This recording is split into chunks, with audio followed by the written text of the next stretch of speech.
right, welcome back everyone to episode 14, and this is probably the most exciting one ever out of all the 14 that we've done, because this is going to be about all the work we've done in the past few months, launching and preparing for FinanceMate 2.0.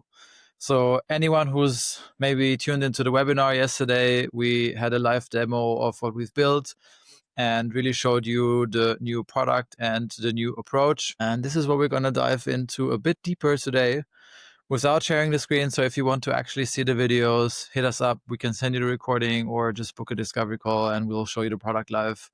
But today we'll dive a bit deeper into why we've made certain changes, like where they come from, what our thought process was, what the client feedback was that went into this, and just what our vision is to have the best financial planning experience for people in Europe. So yeah, I'm really excited to kick off this episode with maybe what are sort of the biggest changes that we have done. Maybe Kareem, you wanna start with that?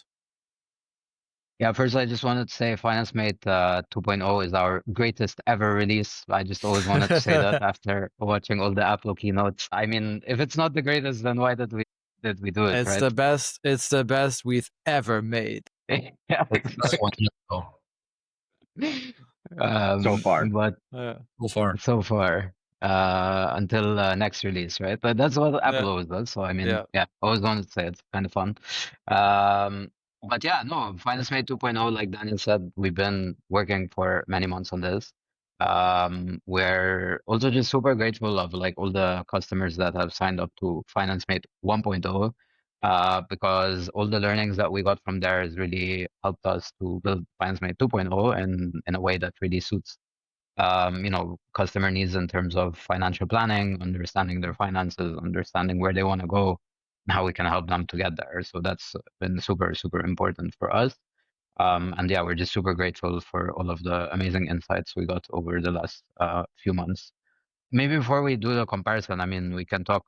How did you feel, Alex, also about the webinar? I mean, I was pretty impressed. We had really quite a lot of people there. Also some great questions, and I think it was nice. It was fun to do. Fun to finally show off the product.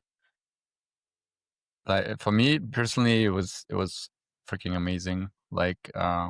Just presenting what's new, what's been built, because we have done something like that just without tools for in the past, because we believe that is how financial is supposed to be, and the human component was always there.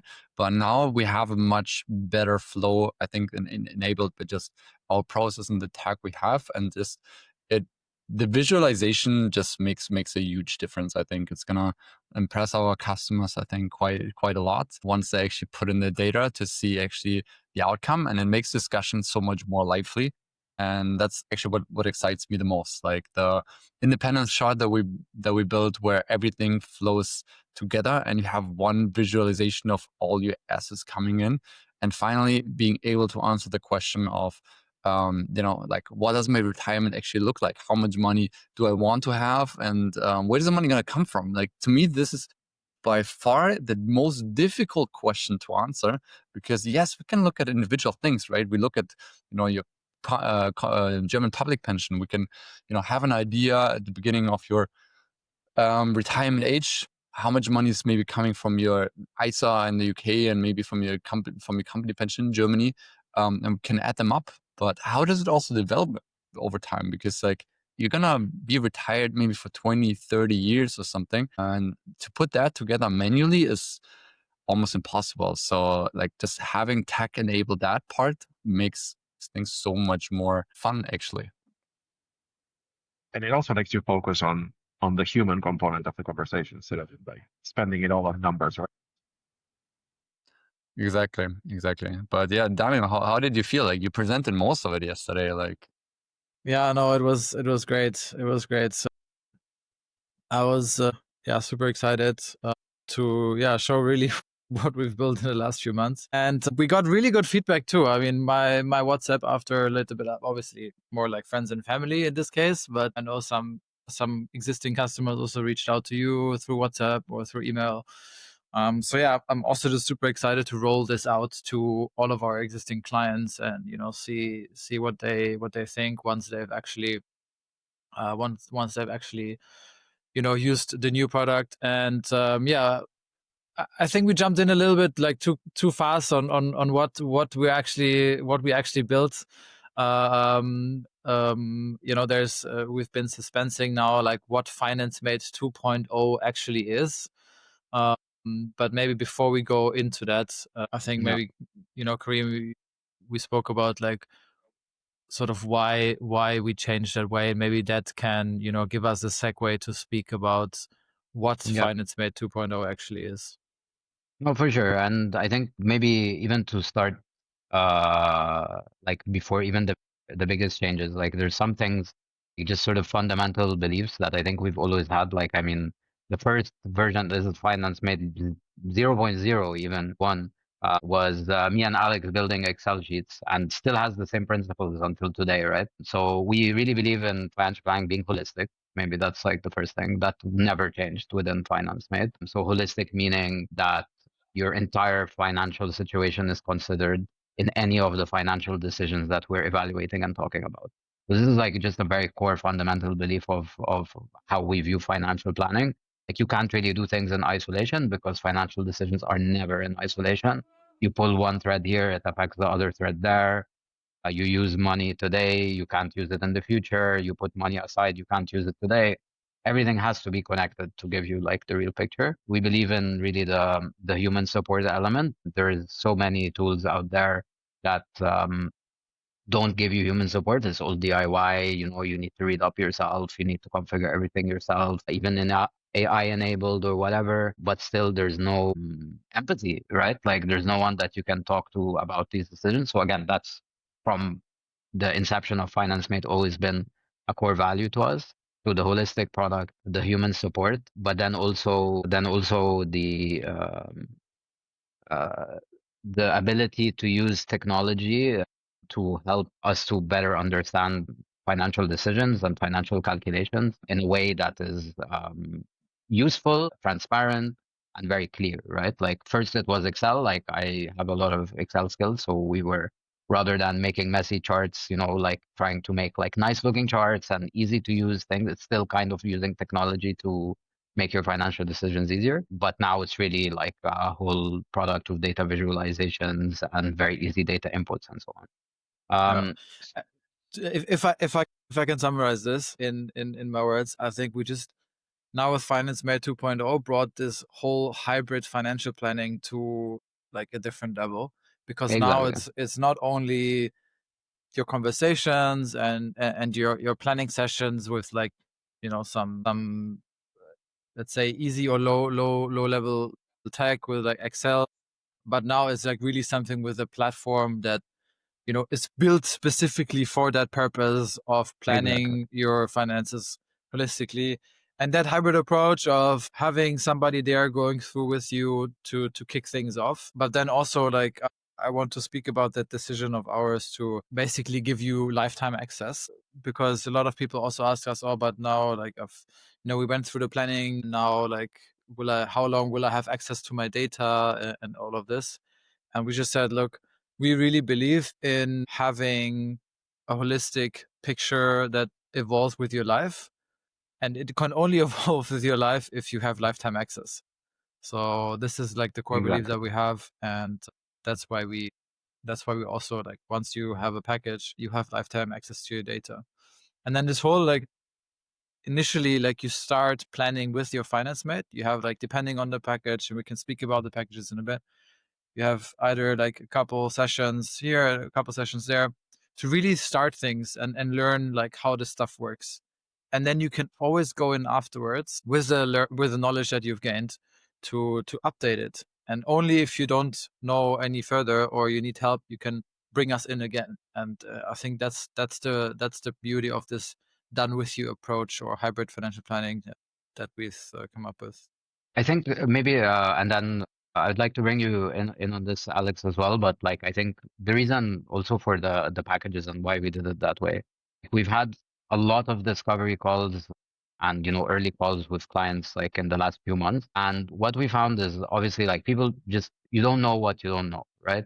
So previously we were operating on a more flexible like hourly basis, and people would approach us and say like, oh, I need help with XYZ like issue. And we would say, okay, we understand that, but like to actually really give you proper advice, we need the holistic picture. And we always try to start from there. Of course, then if you're coming and like talking about like some tax issue or some real estate issue, it doesn't like immediately connect that that's the way to like go about it. But having done this like hundreds of times, like with people, I think if you don't have that holistic like core financial picture, we also don't really feel confident in really giving you proper actionable advice of how to manage your finances. And also, I think when we did do that process with clients and really get them to the point where we have that holistic picture and then start advising them, we would really see the difference that they would then feel much more confident in actually executing towards their financial future and feel confident in the fact that everything also was considered. It's not done in isolation.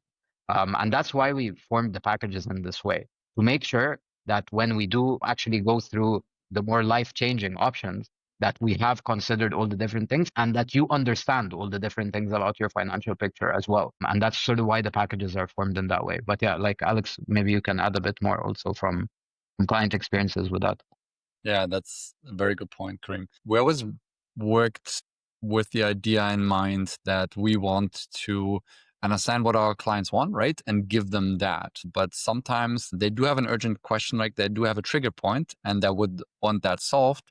And that is not necessarily easy without having the fundamental picture, right? So we do need to understand what's your financial situation. That's something we always need to understand, right? Otherwise, how are we gonna figure out if real estate is a good option for you if we don't know what your financial situation is at the moment, right? And we also need to know what your plans are, right? What are your life events? Are you planning to stay in Germany, or are you planning to leave in a couple of years, right? That has fundamental impact. So in those to have that conversation first, we always try to have it, but we try to in the past to then get very quickly to also what our clients actually want and what their current trigger was to actually why they contacted us, right? To give them value fast. Now we actually are much more confident in just being like, hey, there's a process behind it, and we are very confident that that process will get you answers. And if we move too quickly to solving your trigger right now, then we're missing a lot of opportunity to actually give you very holistic advice that can help you a lot more, and save you from making the wrong decisions in the end, save you a lot of money, and help you actually build your wealth much more than just moving to the one trigger question you had. So like we got to a point that we're very confident that what we offer is actually the financial planning that we want for ourselves. So I'm very happy with that. And I think it gives people also upfront a lot more clarity what the process is like, right? Because we can say, hey, we believe this works. We believe that is the foundation of how financial planning is supposed to be. And your question will definitely be answered in that context. And you will get so much more because we know this works. Yeah, and I think like also because we do it through this digital interface, we spent a lot of time making it as easy as possible and as streamlined as possible. It's not that, we're going to spend like 6 months now, like to understand your financial situation. Like it's really a 1 hour call and, some time commitment from you, depending on like where all your different information is, to actually just input this from the comfort of your home, like into a tool. Like we met like a friend of mine the other day who lives in the UK, and he recently started working with a financial planner in the UK. And he said it took them really 6 months just to collect all of the information because it was, done via emails, like asking for all sort of unnecessary documents, just so that they have everything in one place.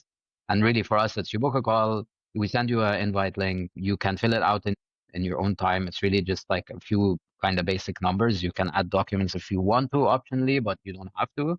And you can always fill it out over time. As Daniel mentioned, it's like lifetime access to the product. So whenever you feel that admin energy, you can add to it. But to get the really core stuff, we only really need the core financial numbers. And then we also feel much more comfortable that the advice that we're giving is also really relevant to you. Yeah. And Actually, You go ahead. You go ahead. I just wanted to say that the process usually uncovers a lot of things that people are not aware of, right? You said before, Karim, you don't know what you don't know. And we know that there are a lot of things that you might not, or people might not consider in that moment, and that our process very easily uncovers. And that's why there is somebody talking to you, right? That's why it's not just a platform, but we go through the process together. There is a process for a reason, right? Like we go through your financial basics with you, because oftentimes, there are things that you can fundamentally improve that have a huge impact on your financial life. But oftentimes they're so basic that people don't even consider them, right? Or they're German specific. And that's why we do those sessions. And that's why we're not compromising anymore on just moving ahead very quickly, because you leave very easy wins, like if you go too quick to what you think your trigger is actually, or why you're coming to us. So we're very confident in the process that we're having now, and following that. It's not necessarily a lengthy process, but the conversation with us actually uncovers so much potential normally that we're like, okay, like honestly, follow the process, and we'll show you the way. Like that's how it is. We get to your points. We'll answer your questions for sure. That I can promise you. But we make sure that we don't leave easy ones on the way there. Yeah. Okay. I want to give So, a counter. Sorry, one quick one. yeah. So Karim mentioned the case of taking 6 months to work with a let's say holistic financial planner. I want to give the counter example of what perhaps a lot of people run into in Germany, which is you reach out to someone with a specific question: should I buy a house or not? Should I buy this house or not? And most people, because they work with a specific product and they're incentivized to sell you the product, they're going to answer the question immediately. Perhaps like have a cursory look at your situation, but not really go in the process that we do. And I think in this market we are somewhat pioneering. And just like Alex is saying, it's you may find that in the course of this process, as I can tell you, I personally did, that the question you started with was not the right question. And the decision that you are considering is not even the right question at all for you. And there's something else perhaps a lot better that you could do at this conjunction of time, because of at this intersection of your life, like the lifeline, the timeline of your life and the timeline of the markets, for example, and like your future decisions. So definitely, I think this is a very unique product, both for the German market and also compared to benchmarks across the world. That's very exciting. Yeah. And before we sort of like go into what the product actually can do in a bit more detail, I also wanted to ask you, Augusto, actually, because now Karim said, oh, like everything will be made super simple for you, but building this was everything else but simple.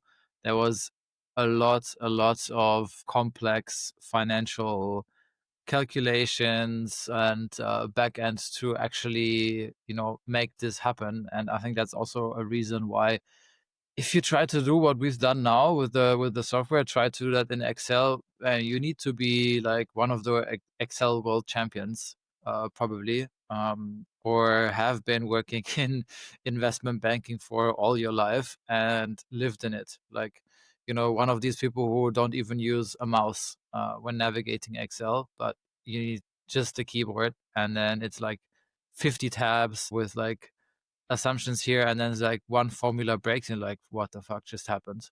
I have no idea how to navigate this. So yeah, that took us a long time to figure out, and I think that just makes it even, it's turning that complexity into something very simple. I think that's also a key strength of what we've built. Absolutely, yeah. It was. I think it's one of the most intense sprints of my professional career as product manager, as engineer, as technical product manager. It was pretty intense, and also like honestly, it was very enjoyable. I mean, it's not for nothing that we are co-founders. I really enjoy working with you guys, but there's definitely a lot of complexity that we are abstracting away there. And I think we found a very good way of segmenting the application. So Karim, for example, can focus on understanding very well all of our projection logic, all of our financial calculations, and he doesn't need to even think about the design of the UI, for example. And we built a very solid architecture that allows us to like separate all of these concerns and manage this complexity very well. Yeah, we got these questions also yesterday in the webinar, No. like how do you handle security? Where is my data stored and all of that? Maybe you Yeah. can, I really liked your answer yesterday. Yeah. Maybe you can just like, give us that too for people listening to the podcast. Yeah, I can elaborate a bit on that, of course. I think okay, so like we're a small team, right? No, that doesn't elude everyone listening. Like we're not a company of 100 people, even though sometimes when people look at our product, they're like, "Wow, how many engineers do you have?" It's like 1.5. So we're a small company, and I think just to preface for those who don't know a bit about cybersecurity, the biggest mistake that small teams do is they try to build everything themselves because it looks easy. So they make a table where they store all the passwords and they encrypt them somehow and they manage it somehow. And you can build, if you want, you can build an authentication system, like email and password. You can build it if you want. Don't do that ever. So we do what we follow the best practices all around when building our backend or building our infrastructure, our application. Sorry for the technical terms. The first one of those is we delegate everything that is critical. Everything that is hard to do, we don't do it. We have someone else do it. Someone who is serving billions of users. In our case, we use a provider called Supabase. They're very well known, very well tested. They are SOC 2, ISO 27000 compliant.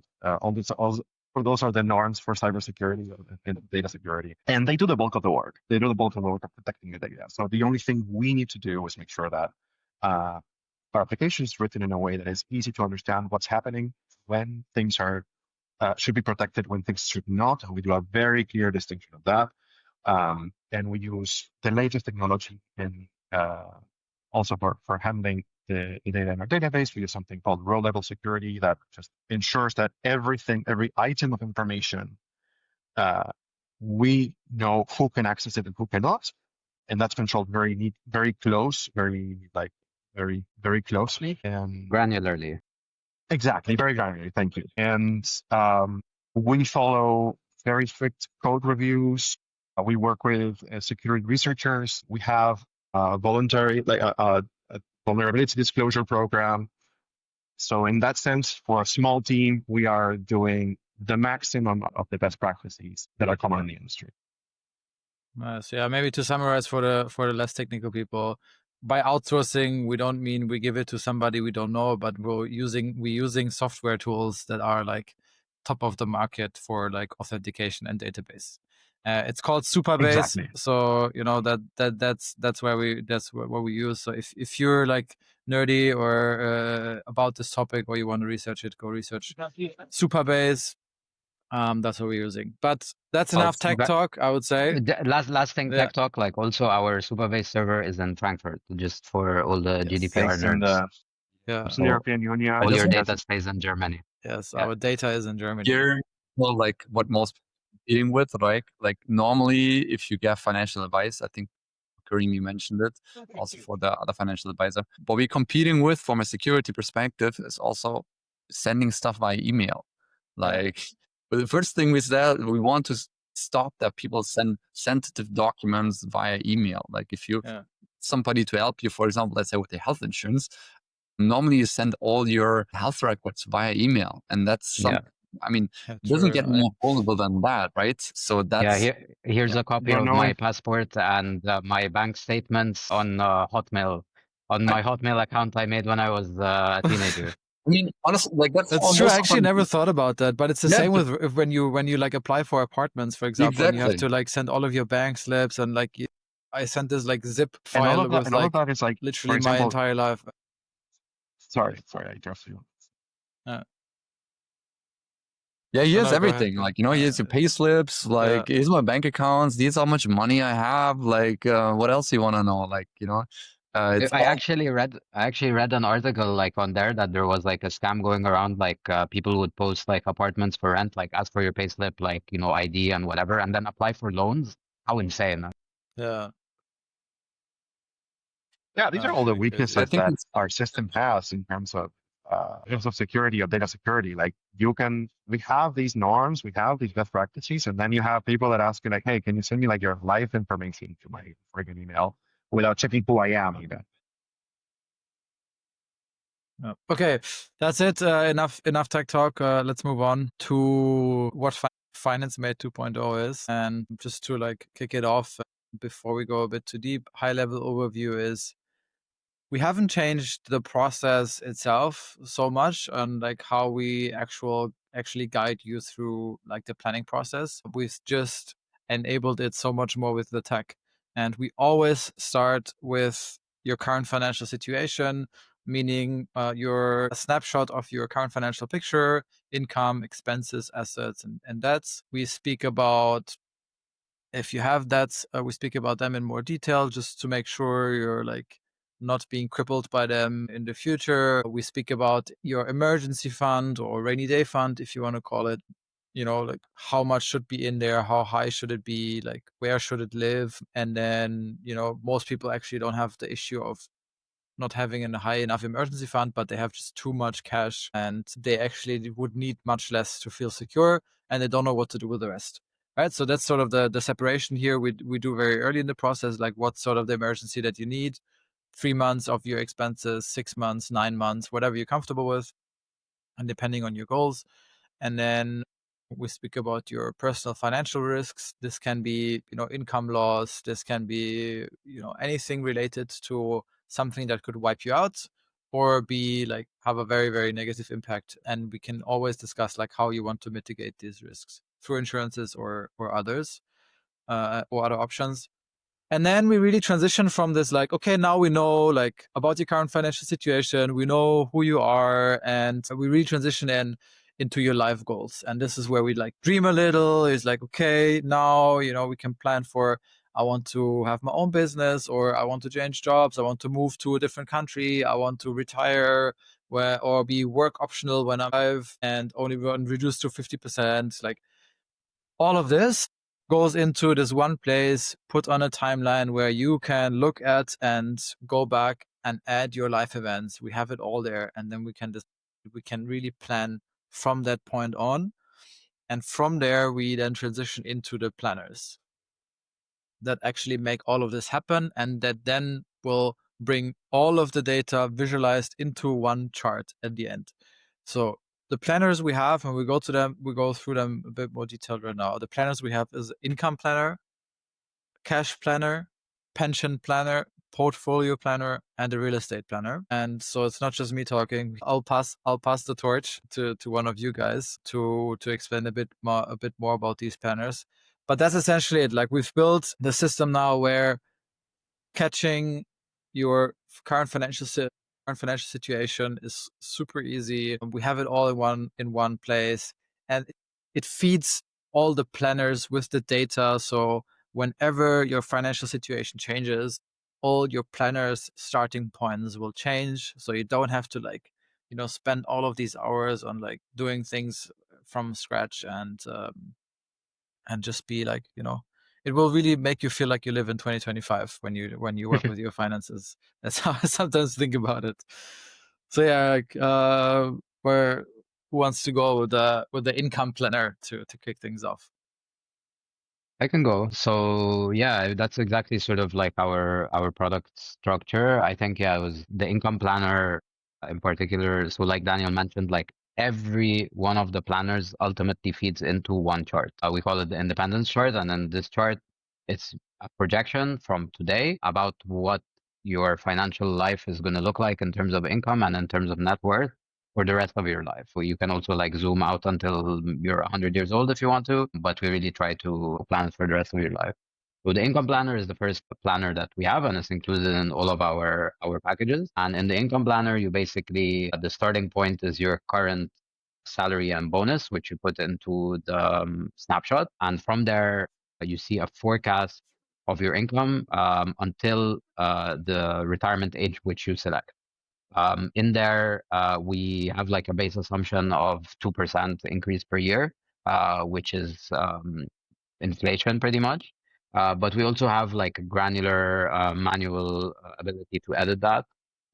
So especially for the next 5 years, you can edit it on a yearly basis.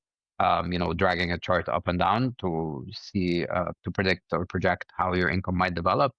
And then post that every 5 years, you can adjust that as well. We also have like manual overrides in case you really want to get super, super granular. By the way, for all the design nerds or who love this sort of stuff, man, when I was building this and I could just like drag and drop the chart up and down, I just did it for like 10 minutes because it felt so good, you know? It- I don't know, these Super little things, satisfying. they make a difference, you know? You can't do that in Excel, so Yeah, I agree. It's very satisfying to play with, and like I yeah. mean, other than just from a design perspective, it's just very gives you, yeah, that granularity, like to plan your finances. Like we do have clients who say like, oh, you know what, like next year only want to work like part-time, so my income is going to decrease. So again, like if you go to most financial planners today, they'll just take your income from today and then just project that, and don't really have the ability to give you that sort of granularity in the future. Like even if you think about it, like I when I got the mortgage on my house, they just look at the last three pay slips. What if I'm quitting next month? You have no idea, you know, like so. So yeah, like these sort of things, like we really want to have that granular ability to forecast your income. We do the same with expenses. You can overlay them and adjust them as well, like on a total basis. Yeah, that's basically it. After the forecast of the income, so that always goes up to retirement age. The next question is like, okay, how much income do you need after retirement? And so we usually base that on your current expenses. We do some inflation projections to make sure that your current expenses will also be covered when you do your retire, like in terms of what your current expenses would be inflation adjusted at that time. And then we set a target number together of what your retirement income, what you want it to be, and that goes back into the independence chart, and that's where we start from. Alex, you can do the next one, the cash planner. What do you do with the cash planner? All right, so let me set the stage a bit, because I think the cash planner is something that most people don't even consider when they think about financial planning. Financial planning, like when you think about it, you usually think about long-term goals, right? You know, how much money do I need when I retire? But the thing is, when you think about that, you first need to think about like how much money do you currently have, you know, for example, sitting on your bank account, what's your surplus, and then do you need that money maybe short term, right? Like maybe you plan to get married next year and you need 30K for that. Maybe we're thinking about, you know, changing your job and or traveling to South America for a few months, and you do need some money for that, right? Things cost money, and usually those plans in the short term are a bit more tangible. And then money, those goals or those financial topics need to be covered, right? And what we do there is we allocate that money from your surplus, so that you save for those things, or from your current savings, to say, okay, that's money that cannot be invested right now for long-term goals. So we actually fund those goals with a cash planner first before we move on to longer-term goals and to investments. So we really know how much money is actually available to be invested. So we make sure that we don't forget about the short-term goals with the cash planner, which I think is super important. It's something that is not really, I think, common, because in the big picture, you know, like it might be just forgotten. But when you actually try to save for long-term goals, and then you have some expenses like getting married and so on, then it might feel like you're actually failing your long-term goals, because yeah, it just took K for getting married, right? And that's something we just incorporate in the process. It's part of financial planning to also think about short-term financial goals. And it's very satisfying to actually see that you have the money to also achieve that and make that part of the process.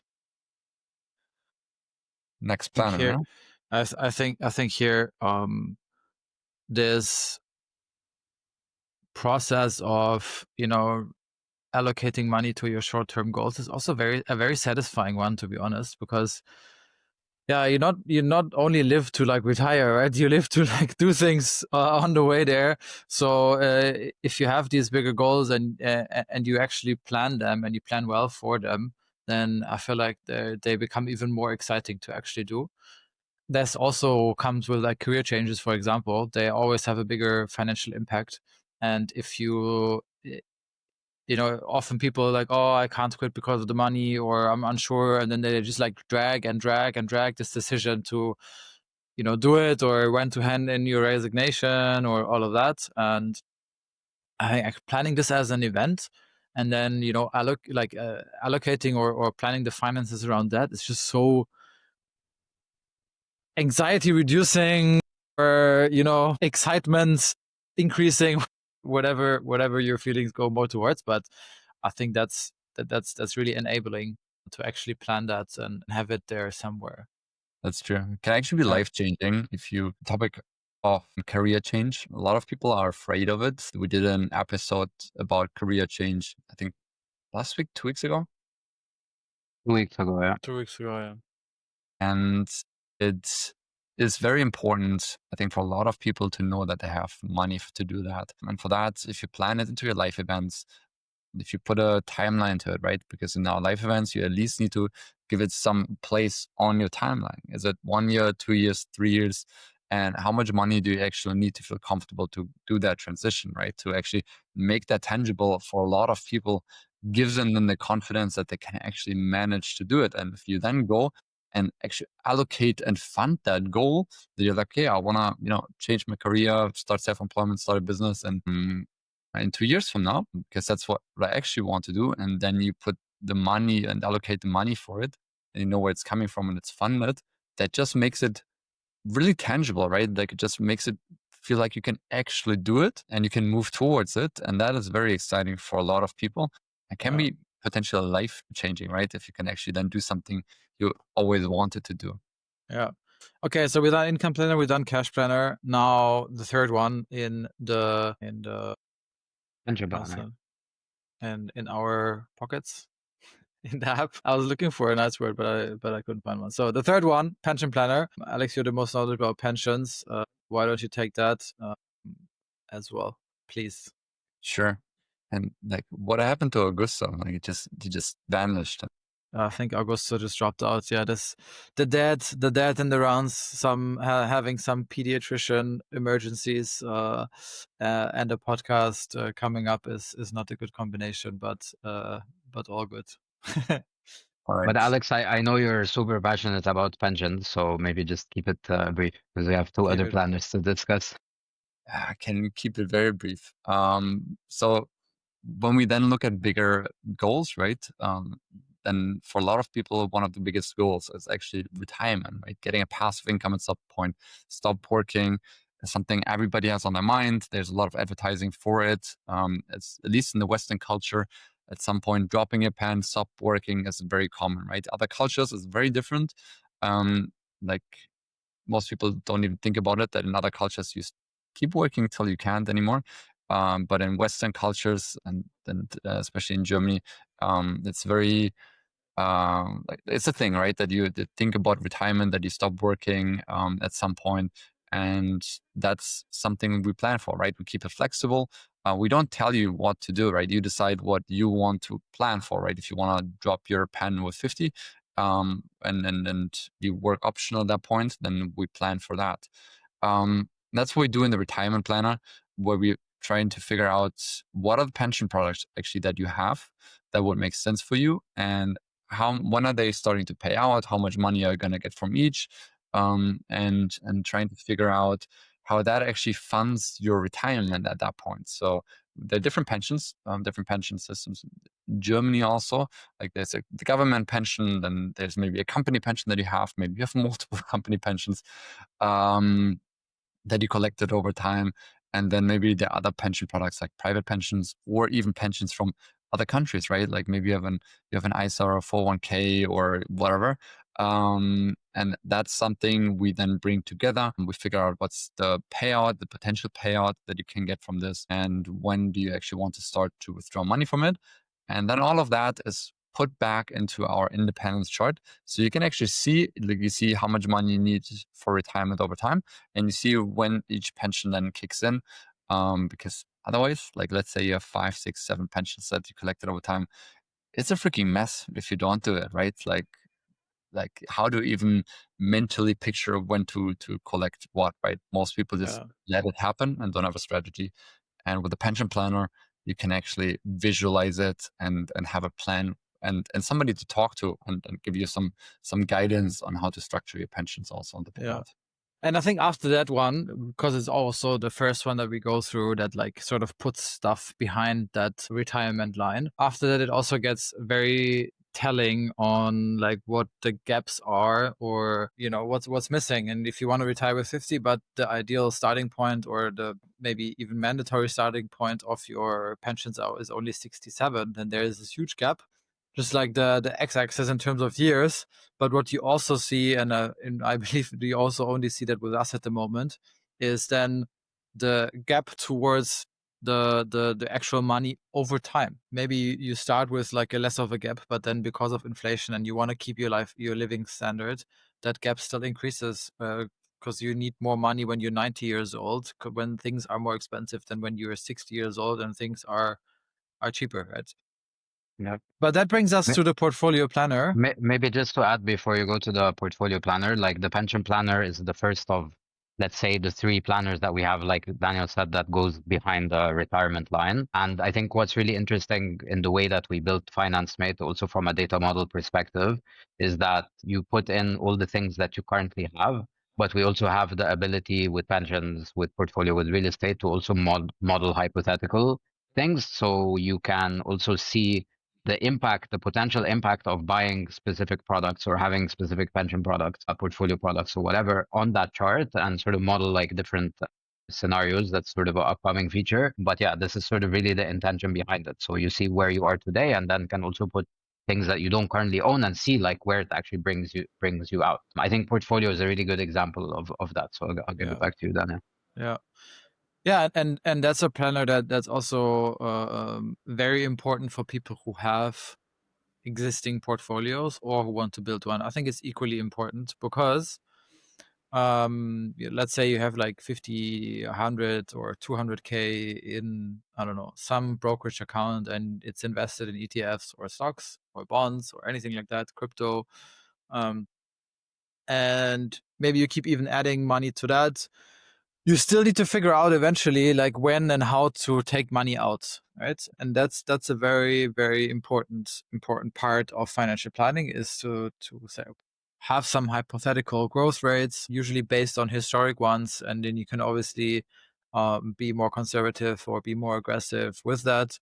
See how your portfolio grows over time, but then also, depending on when you want to take money out, you can define that age, define what sort of so-called withdrawal strategy you want to use for each of the portfolios, and then really sort of map that and say, okay, you know what, when I'm 55, I'm going to start taking money out of here. When I'm 60, I'm going to start taking money out of here. And you can use different strategies, like either you just take the same amount out every year, or you like have models where you go a little bit more with the market, which is a bit more like percentage-based approaches. And all of that education comes with the planner. So that's also something that we really built into these planners, is that you understand what's happening and not get a chart at the end and think like, okay, that looks cool, but how am I going to do this, right? And how does it work? So that's the portfolio planner, and that's then also added to your independence chart, and sort of the second thing that then goes behind the line. And last one, Kareem, up to you, the real estate one. My favorite. Real estate is a very big topic in Germany in particular, especially because of all the potential tax benefits that you could get by investing in property as a landlord, so not by living there. So the real estate planner, we actually cater for three main things. So yeah, property as an investment, real estate as your main residence, and also secondary or tertiary residence as well, because they have different treatment, whatever. We have different paths in the planner for the three different options, because there are three different decisions, basically. So the real estate as investment, like those starts off by a location evaluation. So you put in the address of the property that you're considering, or you can upload a document if you're already talking with a real estate developer and they've sent you some financial calculations already of that property. We then look at all the property information, so the address, not just the address, but the purchase price. We look at the build year, because that determines certain things like the amount of depreciation you can put in. We look at the potential rent income you can make from it. We look at the operating expenses, so Nebenkosten, and in Germany, we look at the purchase expenses as well. So all of the taxes and stuff that you need to pay. We look at your current income and estimate potential tax deductibles from that. We calculate investment metrics. We compare investment metrics to benchmark data in Germany to evaluate if it's a good investment or not. We have tons of charts. We have tons of tables. So like it's a really, really sophisticated actually planner to help you understand, is this a good investment? How much tax benefits can I get? And if I do want to sell it in 10, 20, 30 years, how much could I potentially make? And is that a good return compared to other real estate investments that are out there? So we put a lot of effort and time into this. This is a very sophisticated one. And one we're very proud of. And again, like when you complete it, you can add it into the independence chart and it maps on top of all your other charts as well. Just quickly on the main residence and secondary residence, we have other financial decisions then which are relevant. So should I pay my mortgage off early? So using this so-called Sondertilgung, or sort of early repayments on your mortgage, or should I rather invest that money in ETFs? What's financially actually better for me? Should I, keep renting, or should I actually buy a main home? We evaluate that decision as well. So depending on like the different decisions related to real estate, we can evaluate them with you, and then depending on the decisions that you want to make, you can model that then in the independence chart and see how it all comes out at the end. Nice. And with that, we hit the 50-minute mark. So I think it's time to wrap up this episode. It's been a lot. Maybe one last thing just before Yes. we finish. So there is a couple of other planners. So again, this is why we do lifetime access. So this is what we have built so far. But we have a lot of other ideas like in the pipeline of things that we do want to build, like eventually, again, all feeding into the independence chart. And based on the packages, so we have the growth package for 1,199 euros, and we have the clarity package for 499 euros that come with like sessions, with us to set up the tools, and then you get lifetime access to them. But as we add new planners, so we have like in mind, like a business planner, we have like a tax planner, we have an inheritance planner, we have maybe a tax optimization planner. So there's lots and lots and lots of different things that we can keep adding. And we will be adding in the next months and years. Yes. Okay. Sorry, Alex, I'm gonna not let you speak because I know there's gonna be like a 5 minutes passionate talk about how we also do the planning sessions with one-on-one FinanceMate and not just the product. So we spoke about that a lot. That's what you're gonna get. And I'm gonna wrap up this episode now. Thanks everybody for listening. If you want to have visuals behind what we've just spoken about, book a discovery call and we'll show it to you live, and you can make up your mind if this is something for you, if you like this or not. Otherwise, we'll probably release some YouTube videos in the near future to show you more. And see you in the next podcast. Bye bye.